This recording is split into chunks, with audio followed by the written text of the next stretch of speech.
ওই আমি কুমিল্লা এক জায়গায় গেছিলাম মাহফিলে, বয়ান শেষ করে যখন রওনা দিছি ইমামরা আমার পিছু পিছু দৌড়তাছে। আমি কি হুজুর কুদুর কানে কানে কথা কম, কান ডাকেই দিছি দিয়া হুজুর যে হাজি আপনার আনছে 10-12টা বাড়ি ডাকা, আমি জানি এই মাহফিলের খরচ টরচ হাতে একলা দেয়, আপনি ফতে একটু বুঝেই কইয়েন আমার বেতন রজন বাড়াই দেয়, আপনারা মায়া করে তো ওই হুজুর আছে হুজুরের দান দেয়, কথা কর ঠিক নি। এই গরিব উড্ডার কাছাকাছি আইসে আর হাজি সাহেব আমার ফেসে ধরছে, হুজুর আঙ্গ হুজুরটার দিকে চালি ফেললো পিছে পিছে, কানে কানে কইলো, আমি যখন শুনি না কি কইলো, আমি কত কথা আলেম আলেমের লোক কয়। আচ্ছা যাক আপনি দর্শন জহর আপনি হুজুরের বেতনটা বাড়াই দিয়ে কো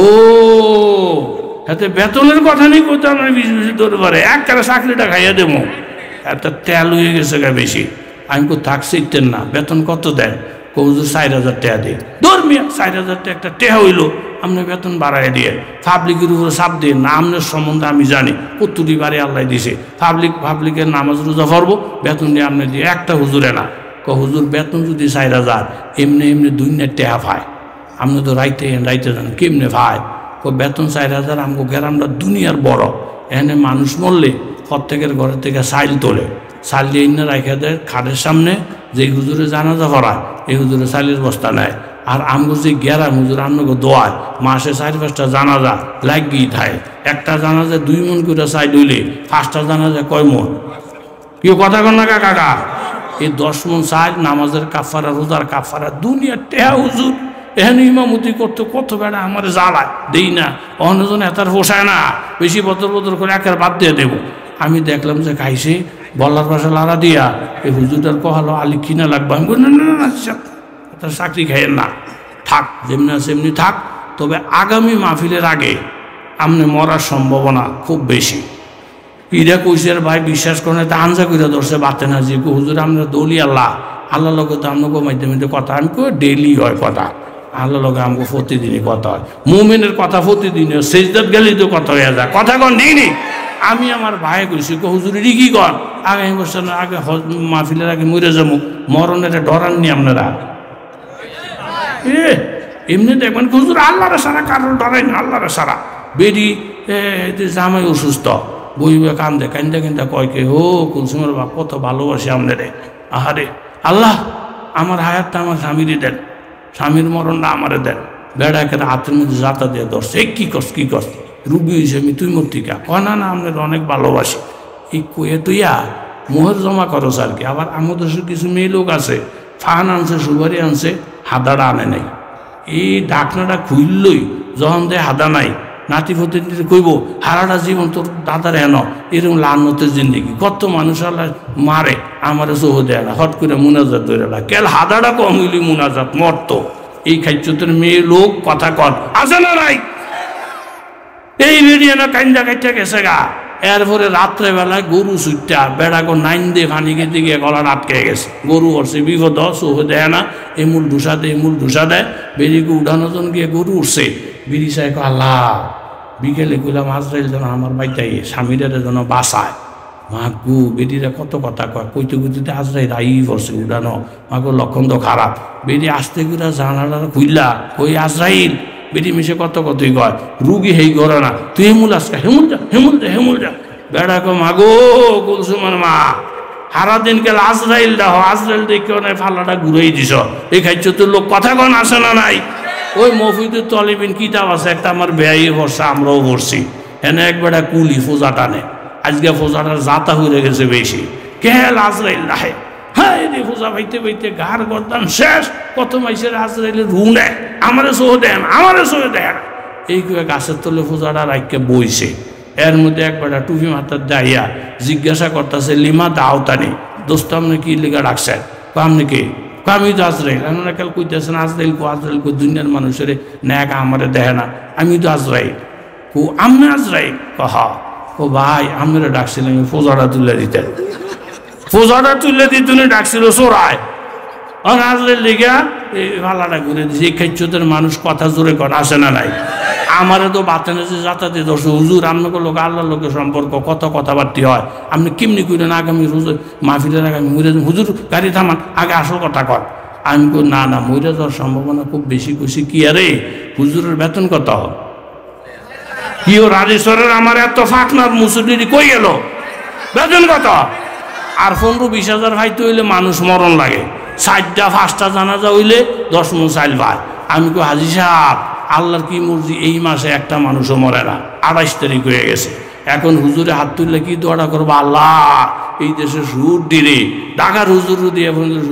বেতনটা বাড়ায় না আল্লাহ মাত্র 2 দিন বাহি হুদ্দা 4,000 টাকা ধরাই দিব গত মাসেও দাম না মানে 25,000 টাকার ভাব করছিলেন এই মাসে হুদ্দা 4,000 টাকা ধরাইলে আমি ফুলার খরচ দেবো কেমনে মায়ের খরচ দেবো হরিও অসুস্থ হেন দেবো কেমনে আল্লাহ আপনার ফাউডির ধরছি মাত্র মাসের 2 মাস আছে 5-6 জন মরণের ভাব করে দেয় এই সুদটি না মরলে আমার ইনকাম বাড়তো না কথা কোন ঠিক নেই এইভাবে মরতে মরতে মরতে মরতে হাজি সাহেব আমি যা দেখতেছি আগামী মাহফিল আগে আপনারা পাওয়ার সম্ভাবনা নাই হেতে বদ্ধ করে সাফা করে লেগো সাফা সাফা আমগো বাড়িটা পড়ছে চান্দিনার লগেই তবে দাউদকান্দি কিন্তু মতলব থানার আমি যখন আজিমপুর কবরস্থানে গেছি একের ফতব এই গেটটার মধ্যে যারা গেছেন দেখবেন এনে কাফনের কাপড় বাঁশ আতর গুলাফিরি একের বড়া তা আমি যে গেলাম যে ভাই এ আনগো বাড়ি কই হুজুর আমার মতলব আমি কাম করে দাউদকান্দি হুজুর আমরা দেশি মানুষ পাইছি হুজুর আমি যে গেলাম ব্যবসা কিরকম ভালোই গত মাসে ভালোই বৃষ্টি টেচ্ছি হুজুর আমি দেশের মানুষ আমাকে একটু দোয়া করুন খরচ তো অনেক বেশি দুনিয়ার বাড়া আল্লাহ আমার দোকানটার জন্য বরকত দেয় আমি বললাম যে ভাই আপনার ফাউডির ধরছি আপনার দোকানের লেগে আপনি দোয়া করা সম্ভব না আমি এটার লেগে দোয়া করলে এটার অর্থ হইল মানুষজন বেশি বেশি করে কাল কাফন নেয় বাক্স নেয় আত্মর নেয় গুলাপ নেয় হেতারে সাঙ্গা করতে হইলে মানুষের মারণের বদ দোয়া করতে হইব কথা কোন ঠিক নেই সব জায়গার মধ্যে দোয়া চলেনি কথা কোন চলেনি এই হাজি সাহেব যেই কাম করছেন এই হুজুরটা বদ দোয়া করে মাইরা সাফ করে লইব হেতে তালে তালে প্রত্যেক মাসে 4 জন 5 জন মরলে হেতার ইনকাম বাড়বো হেতে ইতালি থাকবো যাতা দিয়ে দর্শক হুজুরি না লিলা তাহলে বাসনের দোয়া কেমন আমি বাসনের দোয়ার সিস্টেম আছে কথা কন আছে না নাই হেতার বেতন বাড়াই দিবেন ওই যে মরণের সাইল মাইল কাফারা টাফারা গুল্লি মারি এগুলা বাদ দিয়ে দিবেন আপনারা বাচ্চা থাকি আর বেতন বাড়াইবেন তখন এতে বাসার দোয়া করবো মরার দোয়া জীবনেও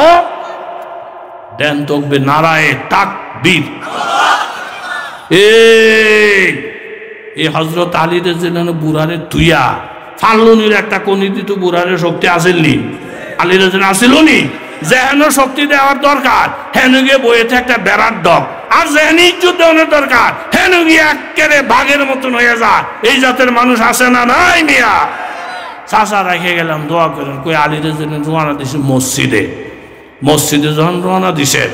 হযরত আলীর এই আমলটা আল্লাহর কাছে এত দামি হয়ে গেছে একটা বুড়া মানুষের ইজ্জত করছে হোক সে ইহুদি আল্লাহ তাআলা আমার জিবরাইল আমিনকে বাড়াইছেন জিবরাইল হযরতে আলী জমাতটা ধরার জন্য দৌড়ায় আমার নবী ফজরের লম্বা সূরা কেরাত পড়া এখন রুকুর মধ্যে চলে গেছে রুকুর থেকে মাথাটা উঠাইলে প্রথম রাকাতটা শেষ হয়ে যাবে আলী এসে প্রথম রাকাত পাবে না একটা নেকের কাজ করতে গিয়া আলীর দেরি হয়ে গেছে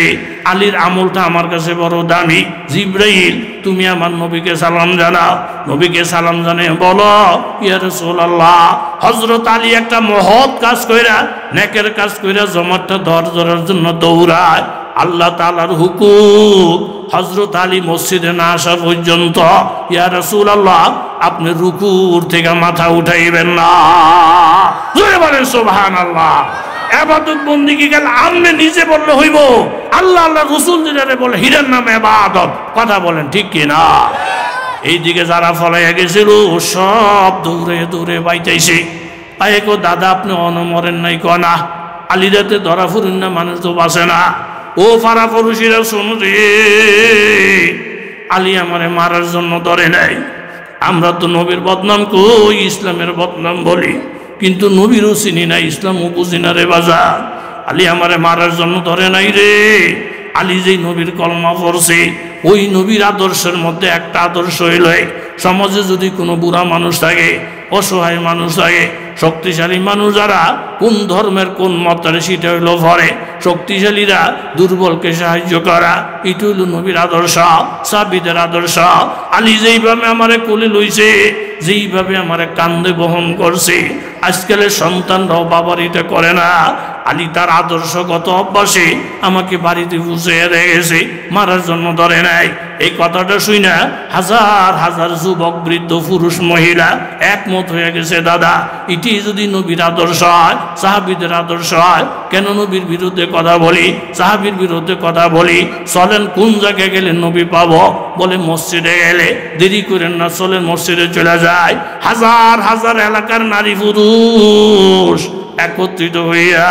মসজিদে গিয়া সাহাবীদেরকে জিজ্ঞাসা, সাহাবীরা তোমাদের নবী কোথায়? বলে আমাদের নবী হাত দিয়া দেখানো লাগে না, চন্দ্রটার দিকে তাকাইলে যেমন বোঝা যায়, সূর্যের দিকে তাকাইলে বোঝা যায়। লক্ষ মানুষের মধ্যেও যদি আমার নবী একাও কোথায় বসে থাকে, পূর্ণিমার চাঁদের মতো ঝলমল করে, এই চেহারাটাই আমাদের নবী। বুঝতে পারছেন উনি আমাদের নবী। নবীকে বলেন ইয়া রাসূলুল্লাহ, আপনার সাহাবী আলীর ইখলাস দেখা, আলীর ব্যবহার দেখা আমাদের বুঝের বাকি নাই। আমরা হাজার হাজার মানুষ আছি, এই মুহূর্তে আপনি আমাদেরকে কলমা পড়াইয়া মুসলমান বানাইয়া দেন। জোরে বলেন সুবহানাল্লাহ। জোর করে না বাবা, কারো মনে কষ্ট দিয়া না রে বাবা। একজন ইহুদির খেদমত করে যদি হযরতে আলী হাজার হাজার মানুষ মুসলমানের ব্যবস্থা হয়ে যাইতে পারে, তাহলে আপনি যদি আপনার মারে কষ্ট দেন, বাবারে কষ্ট দেন, আলেমের কষ্ট দেন, আরেক মুসলমানের কষ্ট দেন, একটা বিড়ালের কষ্ট দিয়া এত বড় নেককার বেরি যদি জাহান্নামে যায়, মারে কান্দাইয়া, বাবারে কান্দাইয়া, আলেমের কান্দাইয়া আপনি জান্নাতে যাইবেন, নবীরে কান্দাইয়া জান্নাতে যাইবেন, এটা আশাও করা যাইতো না। জোরে বলেন ঠিক কিনা?